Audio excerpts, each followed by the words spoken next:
muito obrigado pelo convite, por estarmos aqui novamente falando de um assunto muito importante para o nosso movimento Brasil Digital para Todos. O tema é tecnologias digitais habilitadoras. Vou pedir aos colegas deixarem os microfones no mudo. E estão comigo hoje aqui meus queridos Alexandre Del Rey e Marco Antônio Lauria. Não está conosco hoje, infelizmente, Ney Grando, que teve um problema pessoal, mas faremos o possível aqui para suprir a ausência dele. Alexandre Del Rey e Marco Lauria são especialistas não só em inteligência artificial, como outras tecnologias. Lauria na parte de Big Data, ambos fazem parte do conselho do U2 AI, Instituto de Inteligência Artificial, e eles me dão muito a honra de estarem comigo no projeto de um livro sobre transformação digital para o ambiente corporativo, que se iniciou a partir do capítulo Tecnologias Digitais Habilitadoras, aqui do Movimento Brasil Digital para Todos. Quem puder, acesse o site, dê o download nesse capítulo, que vamos apresentar de uma maneira bastante profunda todas as tecnologias que estão fazendo a diferença nesse mundo hoje. E vocês estão vendo na tela as 15 principais tecnologias que nós entendemos que fazem a diferença neste mundo, no momento e no futuro próximo.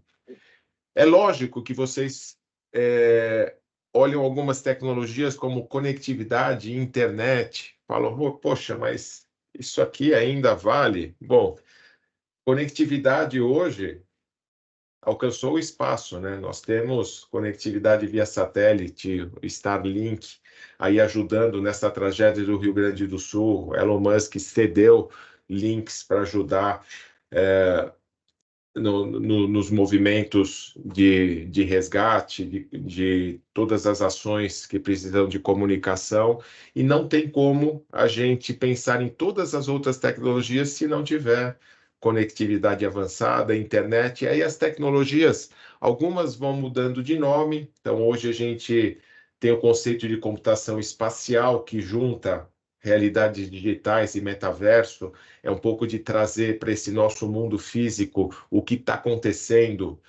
no mundo digital, fazer uma digitalização e você misturar um pouco desses mundos para você ter visões avançadas do que nossos olhos e nossos sentimentos têm. Parte de blockchain está cada vez mais sendo aplicável. Veja a questão das criptomoedas e outras aplicações para rastreamento de ativos, impressão 3D. Há pouco eu coloquei na minha newsletter a maior impressora 3D do mundo, que foi lançada o mês passado. Então, cada vez mais esse método construtivo, falando da construção civil, mas também de todos os outros produtos, até chegar na biotecnologia. Temos impressoras imprimindo com material genético, e a parte de genética está cada vez mais avançada, assim como nanotecnologia, a gente trabalhando numa escala nunca antes vista de miniaturização. Dentro desse contexto todo, a cibersegurança é o que eu costumo dizer da eterna luta entre o bem e o mal, só que agora estamos com ferramentas muito mais avançadas e, portanto, a gente precisa continuar cuidando das questões de segurança cibernética. A gente vai falar muito hoje de inteligência artificial, robótica, internet das coisas, tecnologias de dados, mas vamos lembrar que para que tudo isso aconteça, assim como conectividade, nós precisamos de energia. Inteligência artificial está cada vez mais consumindo muita energia e a gente precisa de energia renovável. Não dá mais para a gente utilizar energias como as fósseis, que podem provocar problemas climáticos como estão acontecendo hoje. Lembrando que em 1960 a gente tinha em torno de 60 tragédias, catástrofes climáticas por ano, e agora a gente está passando de 350 a 360, ou seja, o que nós estamos fazendo para a natureza está voltando para nós.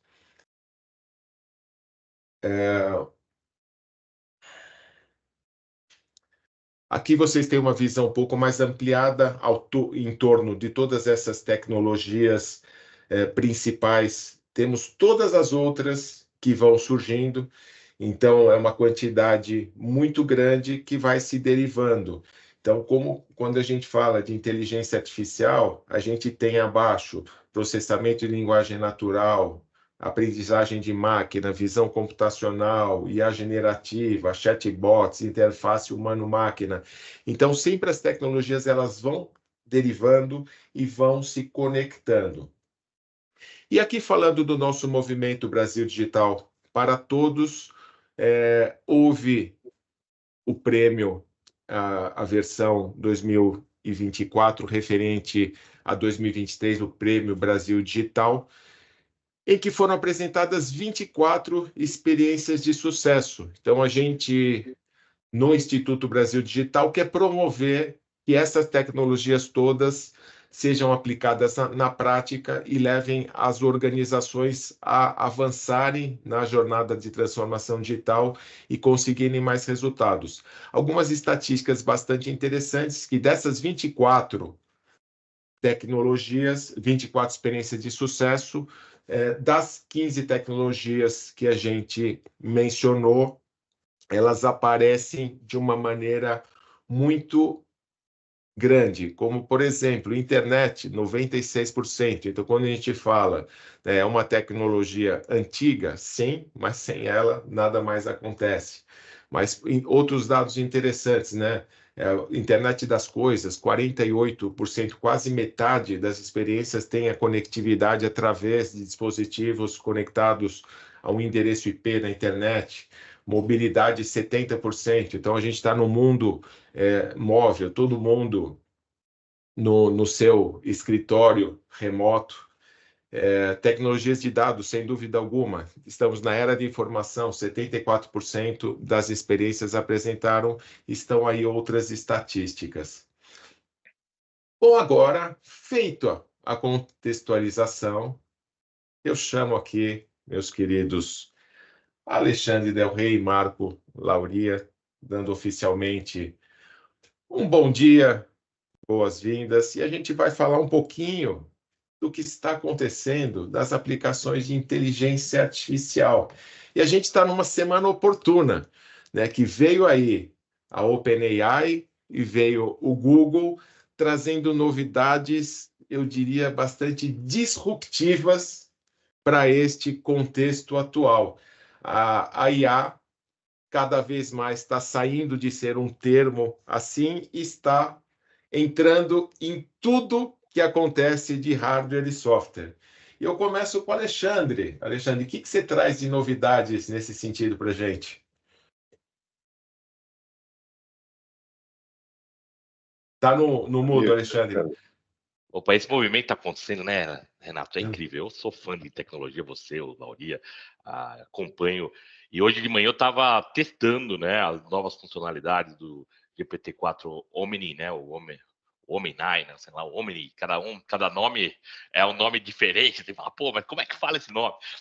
Mas eu estava testando e é impressionante. Estava conversando no modo conversação com ela, né? Porque é uma voz feminina hoje que tem disponível. E é interessante como essa variação, essa facilidade de bate-papo é realmente aquele companheiro do Tony Stark, lá, o famoso Homem de Ferro, lá que fica lá, a Jarvis lá falando com ele lá o tempo todo. É mais ou menos isso que nós estamos chegando para o cidadão comum. Você não precisa ser o Tony Stark, o bilionário Tony Stark lá dos quadrinhos, para poder usar essas tecnologias. Isso é incrível. Eu conversei com o Lauri aqui, a gente fez um apanhado de aplicações que eu acho que são interessantes de trazer. E eu vejo a inteligência artificial sendo aplicada com muita maestria nos vários segmentos. Nós aqui no Brasil Digital estamos olhando para os governos, para a sociedade, para a academia, para as empresas. para a economia de modo geral, e a gente vê que essas tecnologias podem sim, né, a de inteligência artificial para começar, né, porque tem as outras, né?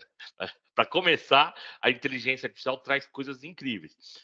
Por exemplo, no mundo da academia, o que tem sido feito, né? A DeepMind, para quem não conhece, é uma empresa que trabalha para o Google, hoje foi comprada pelo Google, né? E ela tem feito coisas muito incríveis do ponto de vista de desenvolvimento científico, coisas que a gente não estava acostumado a, a usar essas tecnologias com essa velocidade. Então, um avanço que já não é tão novo, mas o AlphaFold foi um algoritmo da DeepMind para poder criar estruturas proteicas.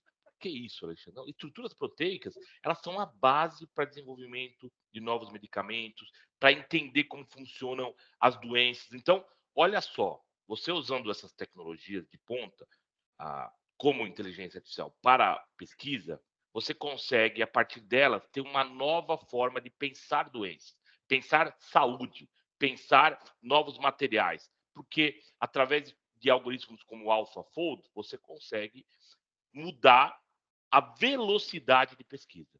Mas não é só isso, né? Se você pega lá um outro trabalho que é da própria DeepMind, mas numa outra direção, a, eu estou trazendo esses exemplos porque a gente está sempre. Agora está aquele hype de olhar para o mundo do processamento de linguagem natural. E tem razão para isso, porque é um monte de coisas legais, ChatGPT da vida. Mas a inteligência artificial é muito maior que isso. Né? É muito maior que isso. E quando a gente olha, por exemplo, o Alpha Tensor. Alpha Tensor foi um outro algoritmo na área de pesquisa, na área da matemática, que está pesquisando como fazer mais eficientemente cálculos matemáticos. Que nós humanos, pela complexidade do problema, nós temos dificuldade, porque fala, pô, vamos pensar matrizes. Já não é. Poucos humanos têm essa capacidade de pensar bem matrizes. Eu lembro das minhas aulas de matriz na engenharia, falei, nossa, aquilo é difícil mesmo. Agora pensa matrizes e vamos tentar fazer cálculos de matrizes no mundo multidimensional. A nossa capacidade humana é limitada. Mais de um computador que vai vasculhar o infinito das possibilidades matemáticas, o Alpha Tensor conseguiu criar modelos mais rápidos de fazer multiplicações de matrizes 4x4. Mas e aí? Isso para pesquisa significa que a gente vai consumir menos energia para fazer cálculos complexos.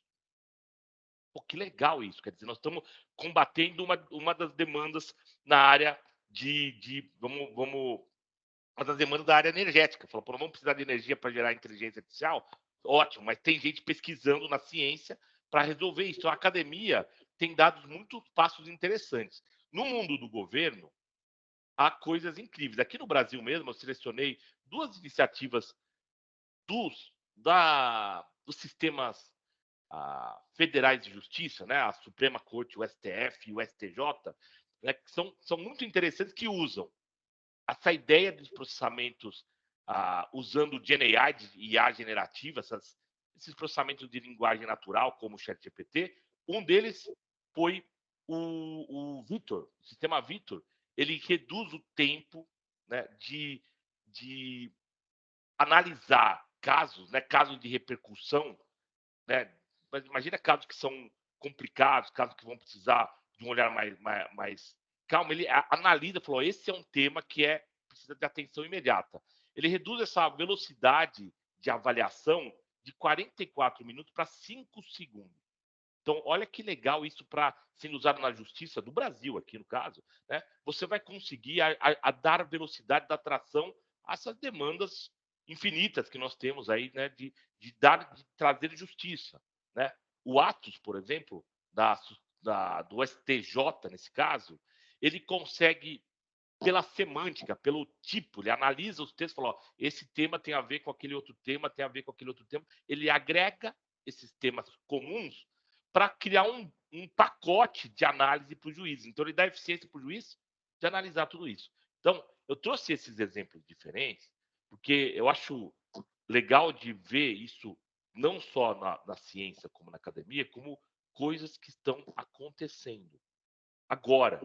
E isso traz uma oportunidade enorme para as nossas instituições, para os governos, para as academias, e o Lauria vai falar um pouco do mundo das empresas, de trazer patamar de performance, trazer mais valor para a sociedade, né? Isso, na minha opinião, é incrível. Fora, a gente viu aqui durante essa semana várias experiências de sucesso. Hoje à tarde tem mais duas que nós vamos entrar em mais detalhes. Aqui, né, tem vários casos de aplicação na Prefeitura de Barueri, aplicando, a Prefeitura de Belo Horizonte. Nós temos vários casos aqui de aplicação no setor público que são notáveis.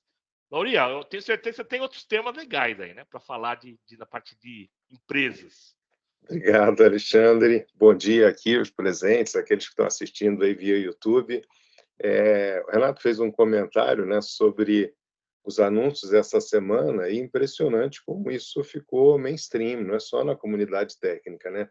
Eu, assim como você, estou em uma centena de grupos aí de inteligência artificial, mas você via a turma comentando, não, hoje tem anúncio às 2 horas da OpenAI. Cara, estava isso no grupo da faculdade, no grupo graduados lá, e você fala, peraí, não é só a turma, parece um evento assim que as pessoas querem assistir, aí apareceu a dúvida, 1 hora da tarde, 2 horas da tarde, uma empresa que há um ano atrás ninguém nem sabia quem era o OpenAI, né? Então a expectativa que existia em cima do anúncio aí do GPT-4 Omni, ontem mais o anúncio da Google, ou seja, 2 dias, 2 grandes anúncios aí com inteligência artificial e a curiosidade que tem das pessoas em ver o que está saindo. E como as coisas acontecem praticamente instantaneamente, né? Saiu o anúncio na segunda-feira, eu fui olhar o aplicativo do iPhone e já estava lá a opçãozinha GPT-4 Omni no aplicativo. Aí eu fui na segunda-feira buscar o aplicativo para Mac e ainda não aparecia. Aí ontem, para mim, já apareceu, quando eu entrei no chat GPT, se eu queria fazer o download para Mac, eu era obrigado a deixar uma janelinha aberta ali de um browser para interagir com o GPT, e agora não, tem um aplicativozinho funcionando ali, ou seja, impressionante que não foi nem 24 horas depois do anúncio apareceu o aplicativo e o Omni já estava disponível, pelo menos para mim, tanto na versão desktop quanto na mobile. O Alexandre falou para explorar um pouquinho a questão das empresas e a gente poderia pegar, tem milhares de casos, a gente já não consegue mais nem acompanhar a quantidade de uso de inteligência artificial, né? E se a gente olha a própria estatística das 24 empresas que o Renato falou, 70% já usando inteligência artificial, que é uma coisa relativamente nova, né? Eu fui responsável por essa área na IBM por quase 5 anos, pela área de Watson na América Latina. Já faz 5 anos que eu saí, ou seja, foi uns 10 anos atrás que a gente começou a falar sobre isso, 10, 9 anos atrás. E, na verdade, quando eu saí, já tinham quase 1.200 casos que a IBM tinha trabalhado, uns 500 deles, 450, 500 deles aqui no Brasil. Mas eu queria comentar um caso que me chamou a atenção. Eu participei da avaliação de várias dessas 24 experiências esse ano. Uma delas foi a Paranoá, e ela me chamou a atenção por vários pontos que eu gostaria de mencionar aqui. O primeiro deles era a abrangência, né? Algumas empresas estão empregando algumas dessas tecnologias numa área específica, em algum piloto, em algum lugar, mas no caso da Paranoá, e quem tiver curiosidade, vocês vão ter a oportunidade de assistir hoje à tarde, às 4 horas da tarde, ela é uma das empresas que vão estar aqui para o debate, mas eles têm uma abrangência enorme. Pega a parte de chão de fábrica, de logística, qualidade, manutenção, RH, a parte de supply chain, compras, vendas, controladoria, segurança, ou seja, eles estão usando as tecnologias habilitadoras em todas as áreas da empresa, que não é um negócio assim tão comum, é uma coisa que chama atenção a abrangência do escopo do projeto. O outro é que, se a gente olhar aquelas 15 tecnologias, né, eles têm praticamente todas ali. Então, você começa, como qualquer implementação dessa, começa com a área lá de internet das coisas, a parte de sensores, né? Você não consegue fazer nada em analítica, em inteligência artificial, se você não tiver as informações, os dados, os sensores são uma forma de você conectar isso. Então, a gente tem sensores lá, inclusive monitorando os equipamentos, cálculo de análise de falha, usando inteligência artificial para fazer manutenção preventiva e tudo mais. Tem uma tríade aí, né? Mobilidade, conectividade, internet, que abrange toda essa parte de comunicação. e isso eles também conseguiram desenvolver. Tem comunicação entre as máquinas, comunicação das máquinas com os operadores, com as equipes de suporte, aplicação mobile. Hoje, praticamente todos precisam de uma aplicação mobile. A gente vive com o celular para cima e para baixo, e boa parte das interações que a gente faz via mobile. Então, uma aplicação mobile, o uso aí não só das tecnologias de dado e de big data e de analítica, mas também de algoritmos usando aí machine learning e inteligência artificial para uma série de coisas, né? Para aprender com os processos, identificar padrões de produção, fazer recomendações personalizadas, melhorar a eficiência. E essa é uma outra coisa que chamou atenção no caso da Paranoá, que eles tinham parâmetros de melhorias e de ganhos, né? Muitas das empresas fazem o uso dessas tecnologias, mas não chegam a medir e colocar parâmetros de ganhos reais. E no caso da apresentação do caso deles, deixaram muito claro o que eles aumentaram do ponto de vista de produtividade, quanto eles estavam fabricando a mais, o que teve de redução de desperdícios e tudo mais, que são índices importantes. Também a parte de robótica e impressão em 3D, uma empresa que usa os robôs, tem máquinas automatizadas. Eles mencionaram 9 impressoras 3D para fabricar peças de manutenção, dispositivos de controle, ou seja, usa tanto a parte de robótica como a parte de impressão 3D. Tem alguma coisa em realidade aumentada funcionando e trabalhando ali no metaverso, inclusive com avatares de operadores e no futuro aí gêmeos digitais, que é uma coisa interessante para uma operação de indústria, né? Você fazer uma simulação da indústria com um modelo digital, uma preocupação com biotecnologia e energias renováveis, estão substituindo aí os combustíveis fósseis. Renato comentou aí nós temos quase 6 vezes mais incidentes do que no passado, e estão comprando energia no mercado verde com certificação de energia renovável, e uma preocupação com cibersegurança, como foi comentado aqui também. As ferramentas ajudam para o bem e para o mal, está cada vez mais sofisticada aí os mecanismos de phishing, usando o modelo conversacional e dos grandes modelos de linguagem. Então, essa é uma preocupação constante. Se a gente olhar, foi praticamente todas as 15 tecnologias habilitadoras. A única coisa que eu não vi ali foi blockchain, todo o resto estava nesse portfólio, que é um negócio que chama atenção. Então, eu queria mencionar esse caso pela abrangência, pelo fato de ter números concretos de ganhos e de benefícios, e pela quantidade das tecnologias habilitadoras que eles usaram. Acho que é um caso bem legal, que vale a pena a turma voltar aí às 4h para assistir o evento da tarde.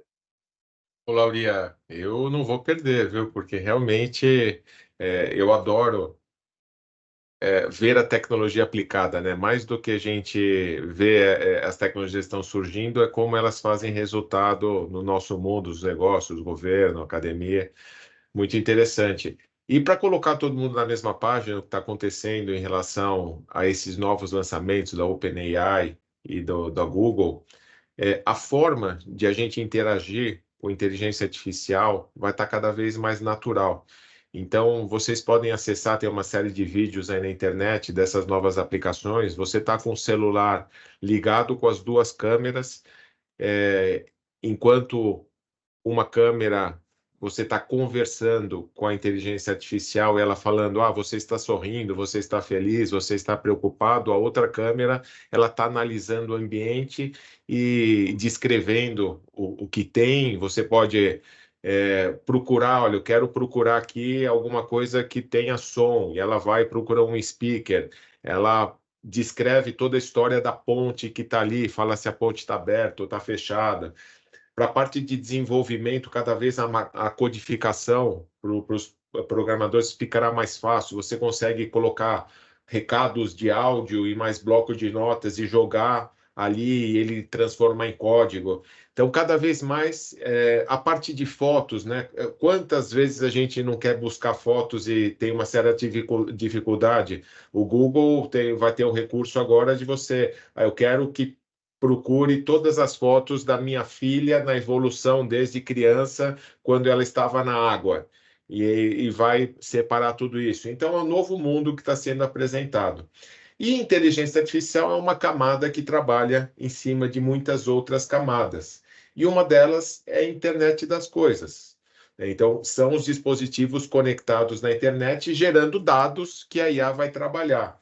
Laurinha, em relação ao agronegócio, você tem alguma coisa para trazer para a gente e dessas aplicações? Renato, bastante coisa para trazer para o agronegócio, né? Você sabe que isso é uma competição mundial é importante você ter um custo competitivo com os demais países, ou você não consegue exportar, e sem uso de tecnologia você não conseguiria isso. Além de que hoje tem vários requerimentos aí de rastreabilidade de produtos e tudo mais que te obriga a usar tecnologias aí como blockchain para poder fazer o rastreamento de ponta a ponta. Mas no ponto que você falou, a internet das coisas é fundamental para boa parte das soluções do agro. E há uns 2 anos atrás, eu liderava um dos comitês da I2AI, o Comitê de Inovação. A gente resolveu fazer uma pesquisa do mapeamento de usos de inteligência artificial, que começou com agro e depois a gente até expandiu para outras áreas. A gente olhou a indústria 4.0, toda a parte de logística e transporte e o mercado financeiro, incluindo soluções de seguro, mas a gente começou com agronegócio. Para ter uma ideia, de diversas fontes, nós começamos a coletar quantas startups tinham soluções para o agro. E nos surpreendeu que tinham mais de 1.000 startups com soluções para o agronegócio, que é um número assim impressionante. É uma das que você tem mais startups e uma das áreas que tem mais inovação. Na época, de diferentes fontes, parecia ter alguma coisa entre 10 e 12 mil startups no Brasil. A planilha lá que eu controlava isso chegou a ter 1.200 casos de startups do agro. Nós fizemos um trabalho, eu e mais o pessoal do Comitê de Inovação, de mapear 400 dessas startups. Tá? A gente acabou parando em 400, porque aí as soluções começavam a ser repetitivas, apareciam coisas que outras já tinham desenvolvido, e a gente focou nas startups exatamente porque a gente estava procurando coisas que estavam recém-saídas ali. Então, você conseguia buscar algumas áreas que eram áreas pioneiras de utilização e tudo mais. E o agro é importantíssimo para o PIB do Brasil, né? Mas o que a gente viu é que primeiro é necessário aí você ter sensores no campo para poder fazer essas medidas, né? E o agro tinha vários desses sensores, chegava a surpreender, né? Todo tipo de câmera, câmera 2D, câmera 3D, radares, lidares, todo esse tipo de coisa você tem, imagens por satélite, todo tipo de fonte e resolução diferente, né? Quando você está fazendo análise de áreas plantadas, análise do solo, até detecção de pragas, você usa essas câmeras, detecção do melhor tempo para fazer a colheita, e eventualmente soluções para você converter equipamentos existentes em equipamentos inteligentes, né? O cara já tem o trator lá, não necessariamente ele vai comprar um trator novo, então a empresinha desenvolveu lá um GPSzinho que você conecta para poder dar a posição daquele trator, uma câmera para o trator estar passando ali no meio da plantação e identificar lá as pragas, identificar o tempo da colheita, identificar uma série de informações. Então, não só o uso desses sensores, mas também equipamentos que permitem converter e atualizar aquele maquinário que você já tem nas fazendas hoje, né? Até algumas coisas mais sofisticadas, né? Bastante coisa usando espectroscopia laser, análise de laboratório para você poder fazer coisas, análises complexas do solo, equipamentos que ficam, inclusive, espetados lá no solo para medir esses parâmetros, né? Estações meteorológicas, o clima é importantíssimo para a agricultura, né? Você sabe que vai chover daqui a 2, 3 dias, talvez você não precise irrigar uma área, porque você já sabe que isso vai acontecer. Então, toda a parte de previsão do tempo, existem estações meteorológicas, RFID para todo lado, dispositivos de localização. Então, existe uma primeira camada, que é a de sensores, existe uma quantidade enorme deles aplicados na agricultura. Mas não só isso, mas você precisa fechar esse loop, né? Então, você tem toda uma camada de analítica, de análise dos dados, algumas coisas com uso de inteligência artificial, muita coisa com reconhecimento visual. Você precisa, se você tem as câmeras, você precisa reconhecer esses padrões. Algum uso já de gêmeos digitais na agricultura, a gente viu empresas fazendo isso. Aliás, na área de reconhecimento visual, até algumas aplicações interessantes, né? Tinha uma aplicação que chamava o olho do dono, que pesava o gado usando uma câmera, então você não precisava deslocar o gado para ser pesado e passar por uma balança. Eles desenvolveram um algoritmo que a câmera olha para o gado e chamava o olho do dono, porque dizia que o dono da fazenda sabia o peso do gado olhando pura e simplesmente para isso. Então, se o dono sabe, por que não pode desenvolver uma inteligência artificial para isso?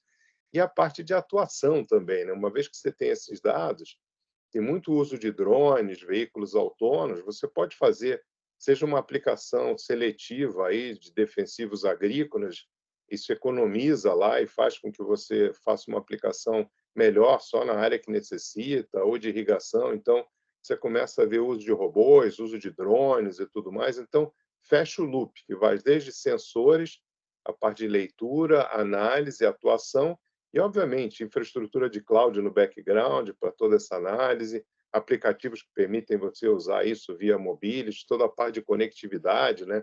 Você precisa ter conectividade no campo, eventualmente usando rádio.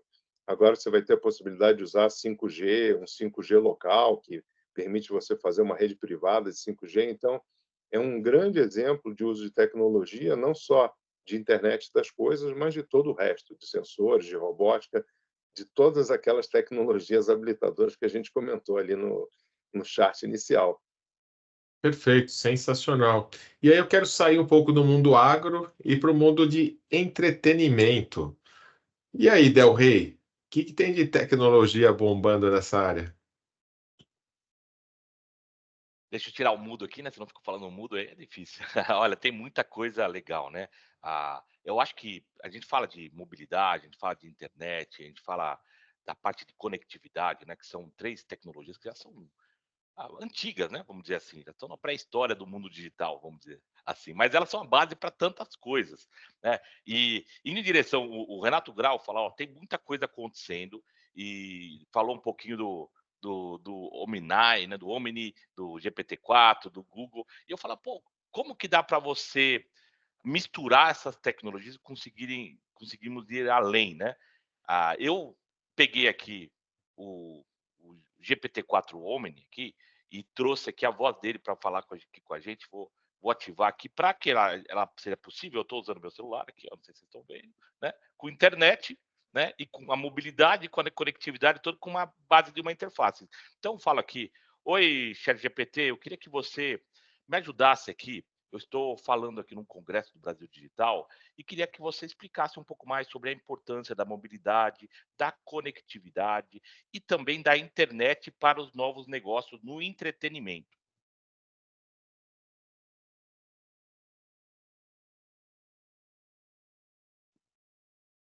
Olá, pessoal do Congresso Brasil Digital.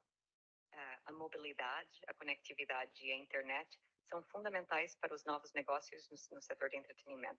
Vou explicar um pouco sobre a importância desses elementos. Importância da mobilidade. Mobilidade se refere à capacidade de acessar informações e serviços de qualquer lugar a qualquer momento, utilizando dispositivos móveis como smartphones e tablets. Isso é essencial para o entretenimento, porque... Obrigado. Já deu para entender, viu? Ô, Lauria, dá para você deixar ela aí? Se quiser ir, tudo bem, viu? Mas, então, e tem muitas possibilidades, né? Eu acho legal a gente falar, por exemplo, o esporte. O esporte é uma modalidade de esportes hoje que movimenta quase, né, quase 3 bilhões de dólares no mundo. Você tem várias modalidades de esporte. Hoje você tem campeões de jogos em batalha, jogos de kart, jogos de aquele que atira, né, o first player shot, né, para você atirar. Então, você tem uma possibilidade enorme de virar um esportista no mundo digital, graças à internet, graças à mobilidade, a essa conectividade. Então, a gente olha para o streaming. Olha para o streaming. O streaming hoje atinge quase metade da população mundial. Hoje a gente está acostumado a assistir nossos temas preferidos ou no Netflix, ou no Disney Plus, ou em alguma ferramenta do tipo, né? No A YouTube gente mesmo, na TV, né? O que cresceu o uso, né, Del Rey? Pois é, hoje, né, se você for olhar, né, o Trends News, está lá no YouTube. Se for olhar esse congresso inteiro, está lá no YouTube. A I2AI tem vários simpósios que aparecem no YouTube. Isso faz parte do nosso dia a dia. Mudou a maneira de a gente trabalhar, né, de atuar. O entretenimento é algo muito forte. Só o Spotify tem 500 milhão de usuários. Só uma plataforma de música tem 500 milhão de usuários. E a gente olha, esse é o lado positivo, né? Agora tem alguns detalhes. Para a gente chegar a ter mais impacto, ainda existe população que não tem acesso. No Brasil Digital, uma das discussões é acesso, porque a gente tem lá, no mundo, em torno de 70% tem acesso, mas em alguns países na África, isso fica abaixo da metade.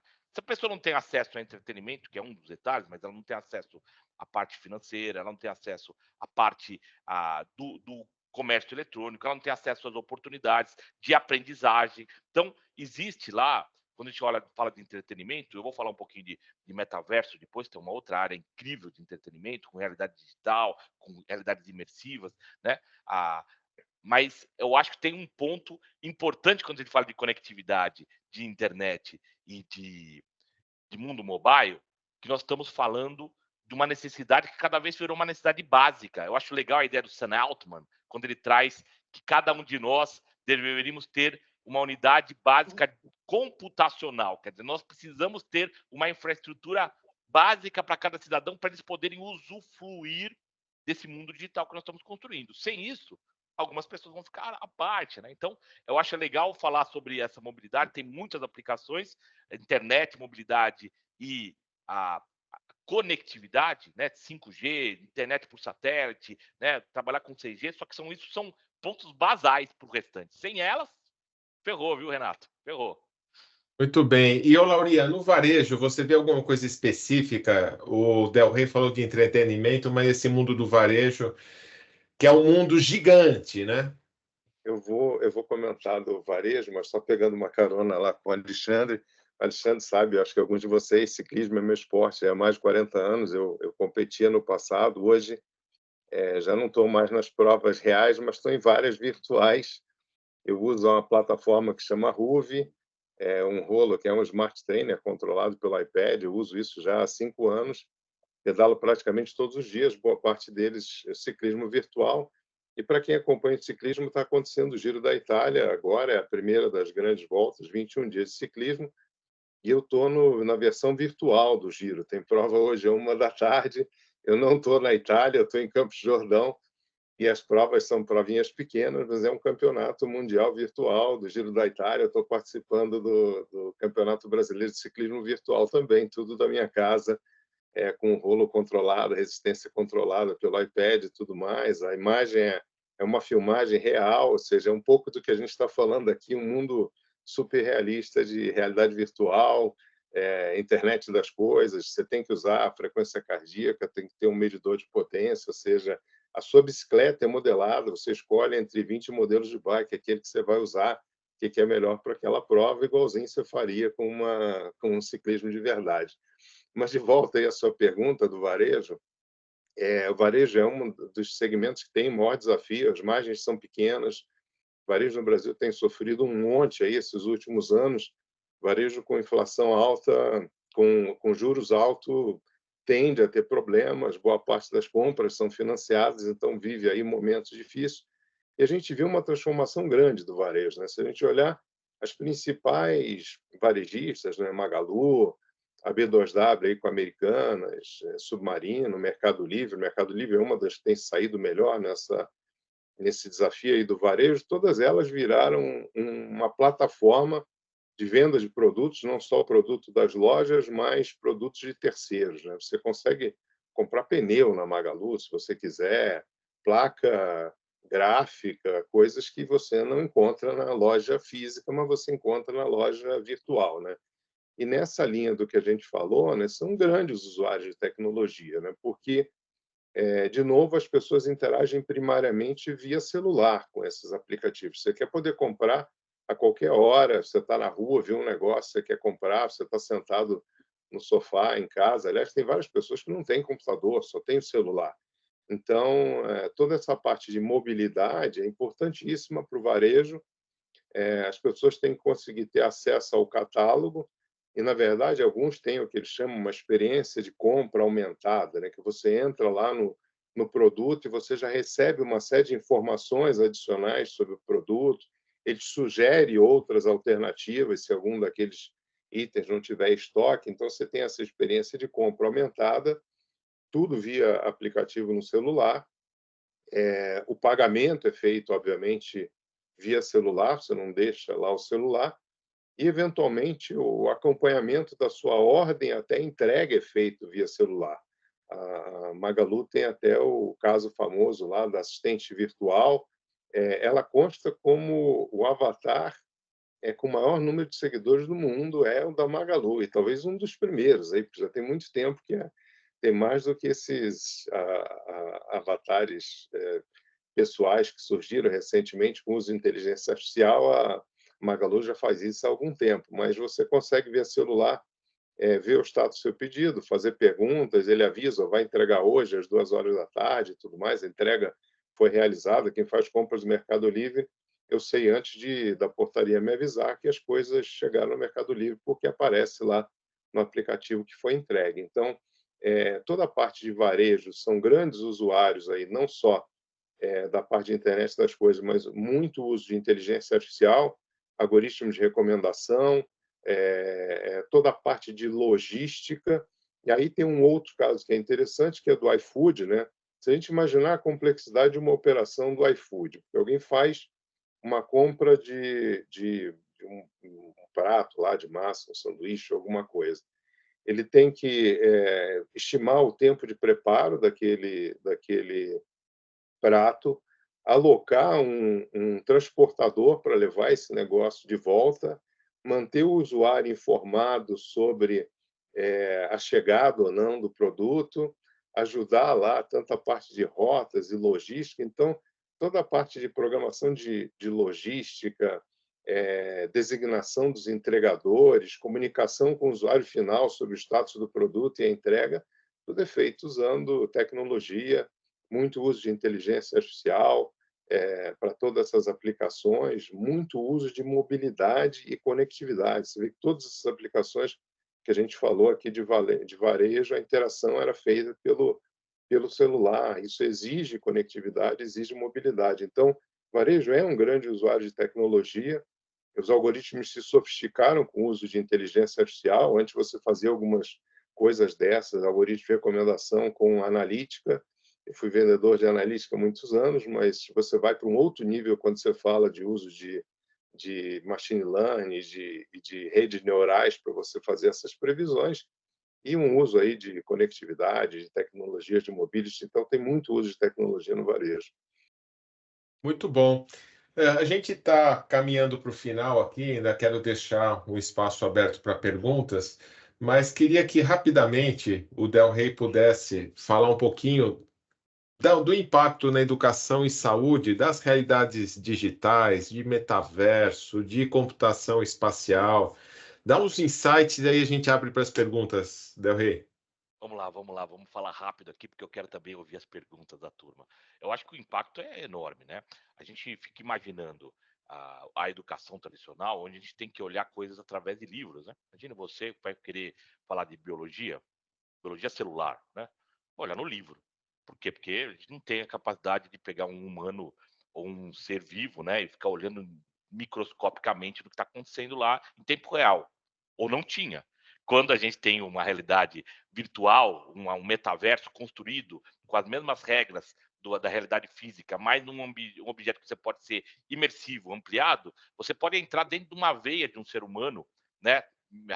Pelo menos uma veia de um ser humano digital, e simular como se estivesse lá dentro, entendendo as relações microscópicas que acontecem dentro da microbiologia. Cara, o que é isso para a educação? Incrível, né? Eu vejo na área da saúde essa combinação de você poder fazer diagnósticos, análise de diagnósticos em tempo real, olhando para o mundo virtual, também é algo fantástico, né? Algo fantástico. Pensa na área da saúde também, a dificuldade de você ter poucos especialistas em algumas áreas, mas você pode distribuir essa especialidade através do mundo digital. Você fala, olha, o meu médico vai estar acompanhando as imagens, vai estar acompanhando o paciente a quilômetros de distância, mas ele tem, através de realidades virtuais, a capacidade de ter uma sensibilidade do que está acontecendo com o paciente e poder atuar à distância. Então, essa questão da falta de médicos em algumas regiões pode ser praticamente resolvida com o mundo virtual, com o mundo metaversado, com o mundo das realidades digitais. Então, eu acho, de modo geral, que nós estamos falando de possibilidades de mudanças de página, de mudanças de patamares. Tudo que nós estamos vivendo agora vai precisar de pessoas, lideranças nas escolas, nos hospitais, né, em todos os lugares, né, que sejam capazes de conceber o que essas novas tecnologias, essas mudanças tão extremas, tão fortes, tão significativas representam para esses negócios e mudar. É legal que as experiências digitais que a gente mostra aqui no Brasil Digital é que mostram empresas que já estão com essa mentalidade nova. Vamos usar essa tecnologia para fazer isso diferente, vamos usar, e eu acho que o caminho é por aí. A gente trabalhar nesses setores, né, saúde e educação, que são setores caros para todo brasileiro, e encontrar caminhos de usar o melhor, né, de uma experiência imersiva. Eu vejo, só esse outro comentário, Renato, antes de passar para as perguntas, algumas cidades, né, eu estou trabalhando num projeto que, junto na cidade de Amarillo, no Texas, Estados Unidos, eles estão colocando um humano digital para poder falar com qualquer cidadão, humano digital, né, o avatar bonitinho que fala, interage em qualquer idioma, que chegou lá, porque lá tem muito imigrante, é uma cidade que tem muito imigrante, e aí esse imigrante, por não ter a capacidade de se expressar naquele idioma, ele acaba não conseguindo. Aí ele vai falar com o chat, então tem que ser uma linguagem falada. E aí também tem que trazer um pouco de empatia para ele se sentir à vontade. Então, essa combinação de mundo digital, inteligência artificial, processamento de linguagem natural, a mobilidade, conexão, é incrível o que dá para fazer com isso. É incrível, eu torço muito que a gente consiga avançar cada vez mais nessa pauta no Brasil.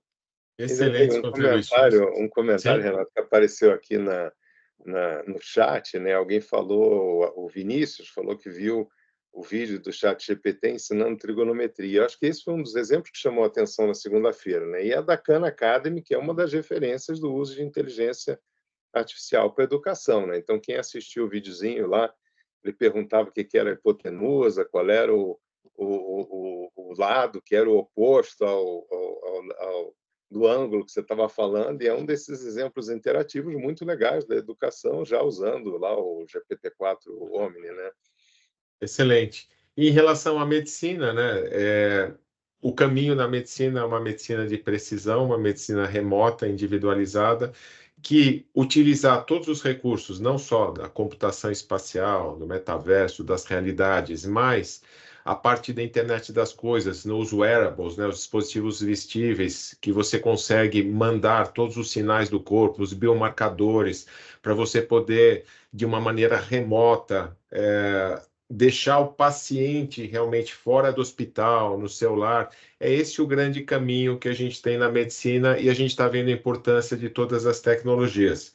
Agradeço demais a super colaboração de vocês e peço agora para todos que estão aqui com a gente abrirem as imagens, os vídeos, os áudios. Passo para o mestre Francisco. A bola está com você, professor. Eu vou fazer uma intervenção pequena, Renato, que eu preciso tirar uma foto aqui com a minha Polaroid de todos, então, por favor, abram suas câmeras e enquanto eu revelo a foto aqui, vocês já podem dar sequência, viu? Minha intervenção é muito rápida, minha tecnologia ela é muito tradicional, estou vendo que tem um monte de gente que não abriu a câmera ainda, né? Quem não abriu a câmera ainda, deixa eu ver, Paulo Alvim está lá, Sérgio Barcelos, bem, acho que está todo mundo aí, né? Vamos então agora abrir no modo galeria e eu vou tirar essa foto. Atenção a todos aí, peço que façam um sorriso Brasil Digital bem lindo aí para a gente poder registrar esse momento aqui. Pronto, Boa. Renato, agora vamos ver se a imagem ficou boa. Enquanto isso, você segue aí. E, Renato, nessa área de medicina, a medicina personalizada é uma das coisas, né? Você ter tratamentos específicos ou medicamentos específicos dependendo do DNA, e o nosso entendimento do DNA, de como funciona, está evoluindo, né? Então, essa é uma área que também está tendo uma evolução grande, né? É isso. O Del comentou do Google do DeepFold, né? Toda a parte de criação de medicamentos, a IA vai criar medicamentos totalmente por conta própria. É um novo mundo que está surgindo. Eu vou abrir primeiro para o Paulo. Tudo bem, Paulo? Seja muito bem-vindo, Paulo Barcelos. Obrigado, Renato. Primeiro, eu queria primeiro parabenizar pela excelente apresentação, meus gurus aí o Del Rey e o Laurey de mais longa data, que acompanham pela HOI, o Renato e o Ney mais recentemente aí também pelos podcasts e publicações recentes. Eu fico vidrado no tema, venho acompanhando, tentando aprender sempre. Eu queria perguntar um pouquinho sobre essa questão acho que o exercício do Quem Sabe Faz ao Vivo, aí, que o Del Rey mostrou, né, mostrar a nossa homem, fazer uma pergunta para ela, e ela falando ali, e me trouxe uma pergunta, a brincadeira do grau na sequência, não, deixa ela falando. Isso aí que eu queria que você falasse um pouquinho sobre isso, como é que nós vamos fazer, em alguns momentos, as respostas que vêm dessas consultas são muito ali a média, né? Vem a média, que eu não vou não vou ter a resposta, a grande sacada não vai sair ali por enquanto ainda, eu acho, né? Porque vocês falaram sobre isso. Por exemplo, o exercício, eu comentei no chat aqui, esse trabalho que o Lauria comentou lá, feito no Comitê de Inovação lá da HOI, de mapeamento das ferramentas que as startups estão utilizando para quê, para como, a organização disso. É um troço genial, gente. Então, se eu perguntar agora para homem ali, me conta aí qual tecnologia que cada startup brasileiro usa para isso, para aquilo, não vem, que ela não vai entrar no drive lá do Lauria para trazer. Então, em alguns casos, ela como o Grau falou, para diagnóstico, para um monte de coisas, elas são muito melhores que o humano, mas para uma outra série de coisas, elas estão muito longe da gente, precisa do humano para fazer.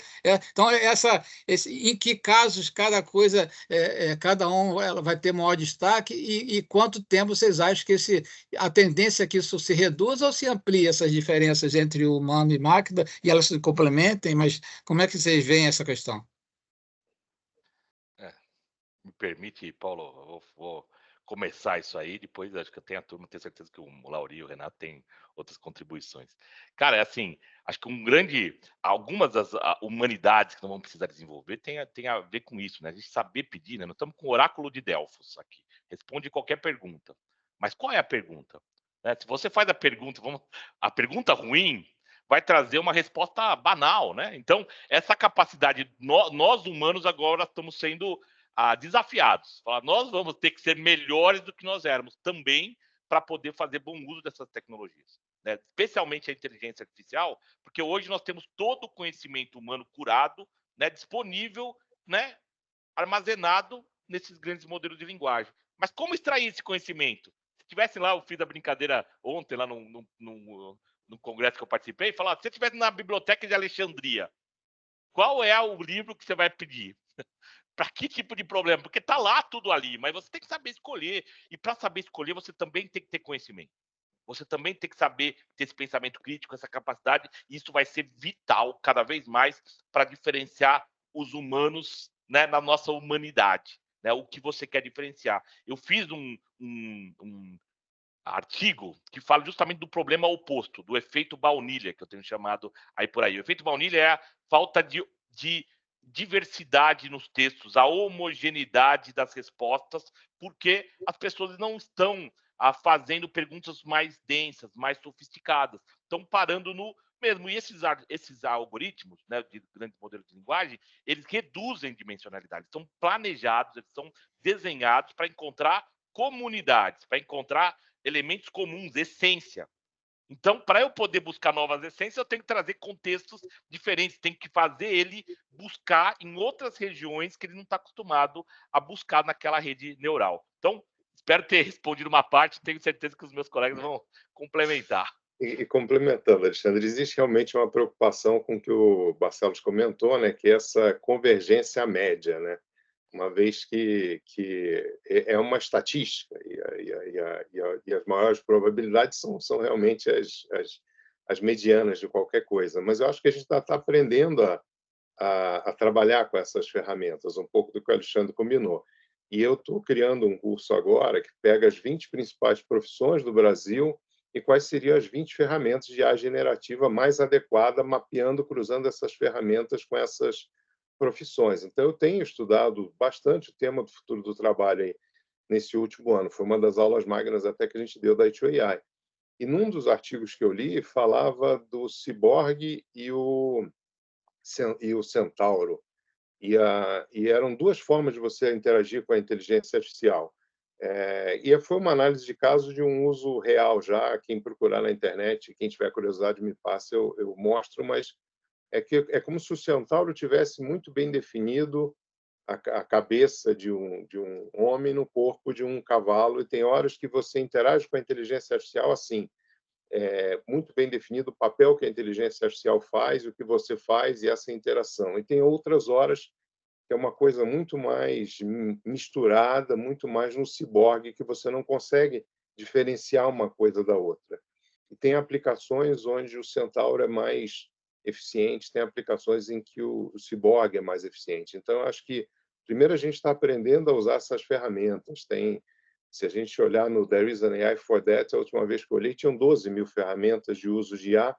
Uma dificuldade que você começa a ter é que ferramenta eu uso para a minha profissão, para aquilo que eu estou querendo fazer. E a segunda é qual é a melhor forma de você interagir colaborativamente com essa ferramenta para produzir o resultado que você tá esperando. Então, é um campo que eu acho que a gente ainda tem muito para aprender em como usar essas ferramentas da forma adequada. Só para finalizar, Paulo, a minha visão é que todas essas questões que você está falando, a IA vai resolver. A gente está falando que 1 ano e meio atrás nasceu para o mundo o ChatGPT, 1 ano e meio apenas. Essa semana as evoluções são incríveis, a IA vai sumir dentro de todos os nossos hardware, softwares e vai nos ajudar cada vez mais. E eu acho que vai nos ajudar a fazer perguntas, vai ajudar a buscar a saída média. Então, eu vejo que a gente vai ter mais tempo para pescar, para jogar bola, para tomar cerveja. É isso. Obrigado, gente. Valeu. Paulo Millet. Opa, bom, parabéns aí a todos. Eu já antecipo aqui, lá em Arandolenda, a gente vai fazer alguns painéis de debates e vocês três já estão convidados para a gente fazer um painelzão e nós vamos debater sustentabilidade versus os ODS versus a inteligência artificial. Em cada um dos ODS, como é que a inteligência artificial vai ajudar o cumprimento das metas e a superação. Ótimo. Há 50 anos atrás, eu vivo esse desafio de aprender COBOL, né? No tempo, COBOL Assembly, PL1, e surpresas a cada momento. Eu colocava uma caixa de cartão, a caixa de cartão era lida em 1 minuto. Caramba, que coisa maravilhosa! Na década de 80, o imposto de renda processado eletronicamente pelo pessoal. Então, esse desafio, assim, essas mudanças, como é que vocês estão vendo o lado do emprego, né? O Renato deu uma visão otimista que eu compartilho, né? Uma lógica da utopia. Não, pô, você não precisa trabalhar 8 horas por dia, trabalha 6 horas, trabalha 4, deixa a turma das máquinas e da inteligência trabalhar. Como é que vocês veem o problema do emprego versus inteligência artificial? Quer que eu comece essa, Alexandre?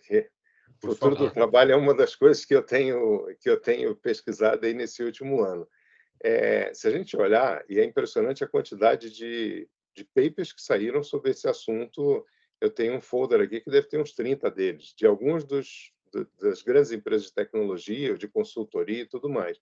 Para boa parte das profissões, a profissão ela é augmentada, como eles chamam, ela é aumentada com o uso de inteligência artificial, e com isso você passa a ter um ganho de produtividade, né? Então, fotografia é um dos meus hobbies. Eu uso Photoshop com IA generativa, Lightroom com IA generativa.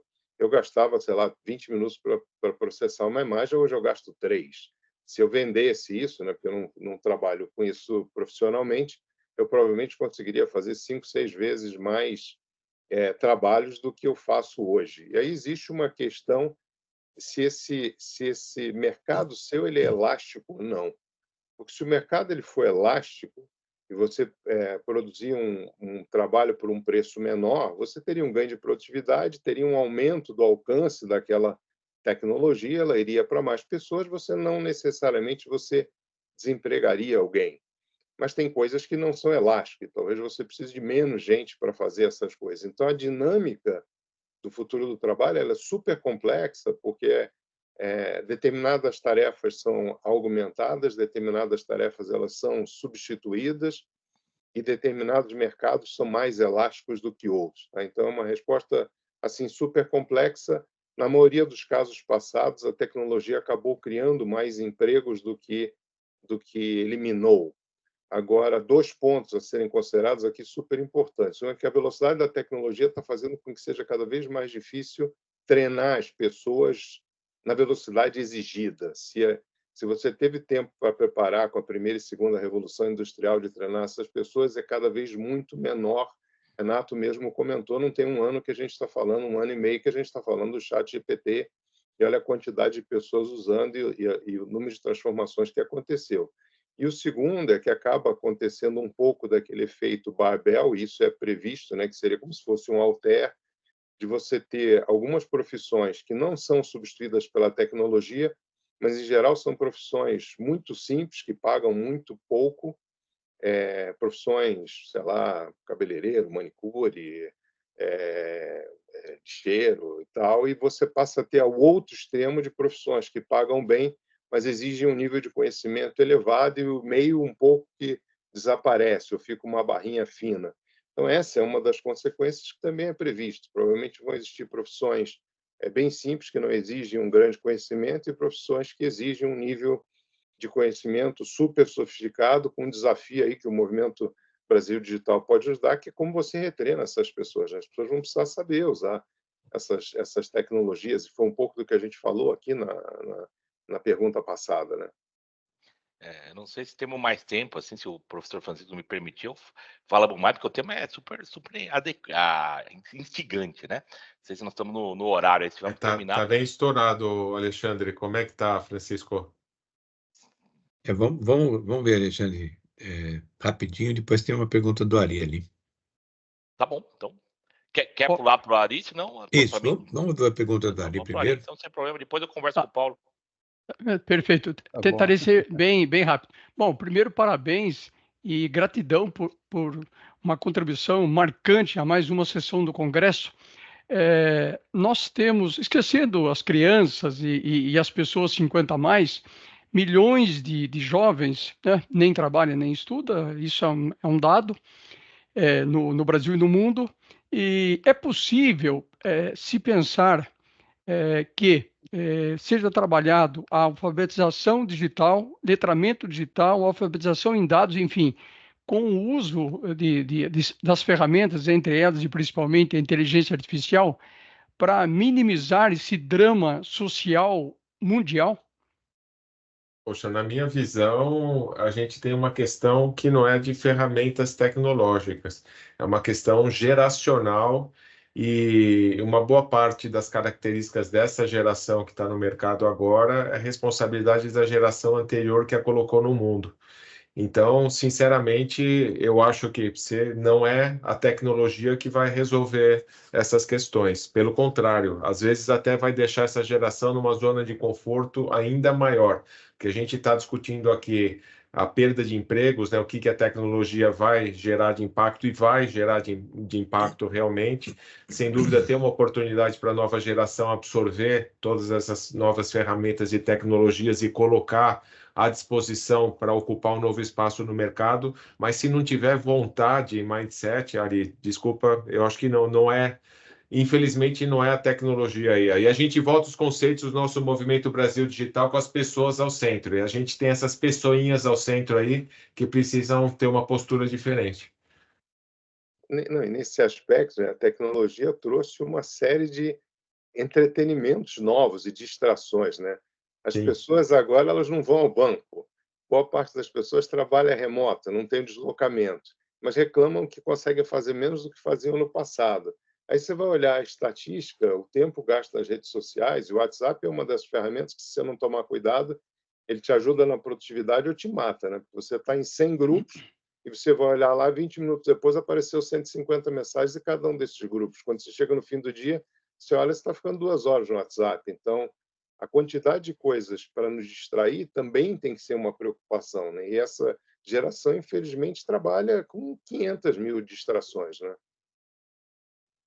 Muito bom. Bom, eu li que o Brasil é o segundo, né, país com mais uso pela pessoa na internet, perdendo apenas para a África do Sul, ficando um tempo incrivelmente alto diariamente na internet, como você resumiu, Lauria.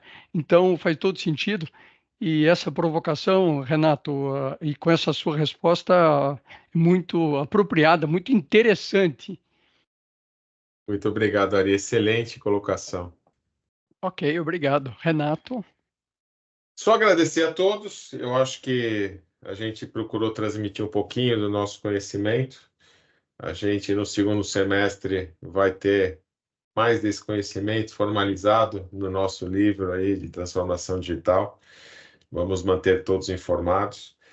Faço especificamente aí um convite para quem gostar desses conteúdos de tecnologias, transformação digital, acompanhar o nosso podcast Trends News, que está em todos os canais ali, Trends News Talks. Está no meio do Spotify, como o Del Rey deu as estatísticas grandes aí. E agradecer demais. Estamos juntos. Tem mais Congresso Brasil Digital à tarde. Del Rey e Lauria vão trazer mais tecnologia aplicada. Compareçam. Aí o fechamento é seu, por favor. Muito bom, Renato. Grande sessão. Gratidão, então, ao trio. Extensivo também o professor Ney, ausente por impossibilidade. E, então, até à tarde. Essa manhã foi um grande warm-up. Muito bom.